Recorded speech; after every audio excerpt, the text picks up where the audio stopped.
যাদের দিয়ে ভূত ছাড়াবেন তাদেরই তো ভূতে পাইছে। রাজনৈতিক দলের ছত্রছায়ায় এই সমস্ত অনিয়ম, বিশৃঙ্খলা, নৈরাজ্য চলে। প্রতি বছর কত মানুষ সড়কে মারা যায়, প্রত্যেক দিন কতটা মারা যায়।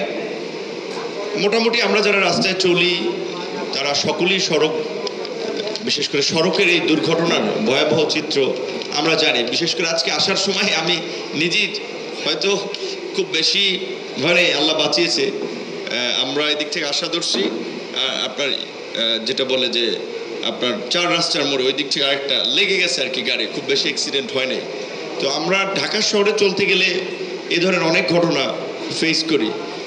নিজেও 2-3টি ঘটনার সম্মুখীন হয়েছিলাম এবং আমার যেটা মনে হয়েছে আসলে এই দুর্ঘটনাগুলোর অন্যতম কারণ, বিশেষ করে ঢাকার মধ্যে সড়ক দুর্ঘটনার অন্যতম একটা কারণ হচ্ছে এই আপনার ড্রাইভারদের যে একটা গাড়ি আরেকটা গাড়িকে ওভারটেকিং করা, বেপরোয়া গতি হাইওয়ে, আপনার চালক, বিশেষ করে অদক্ষ অপেশাদার চালক, যাদের দেখা যায় চালক হিসেবে লাইসেন্স নাই, হেল্পার পরিপূর্ণ জানে না, সে চালাচ্ছে।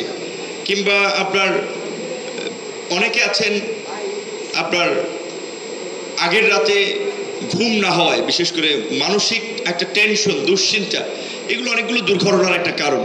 কিন্তু এটা ঠিক যে আমাদের দেশে আসলে এইগুলোকে প্রাতিষ্ঠানিকভাবে নির্ণয় করে তার প্রতিকার করার জন্য কোনো সংস্থা বা অথরিটি নাই। যারা আছে কাগজে কলমে আছে, কিন্তু ফাংশন করার মতো না।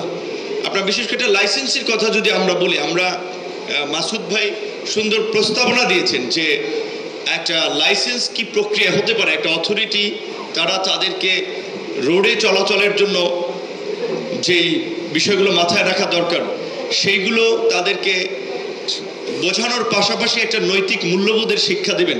কিন্তু এখন আমাদের যেই সংস্থাগুলো এই কাজগুলো করে, বিশেষ করে বিআরটি এর কথা বলি বা অন্যান্য জায়গায় বলি, আপনি ঘরে বসেও লাইসেন্স পাবেন, আপনার ওই ধরনের কোনো পরীক্ষা দিতে হবে না।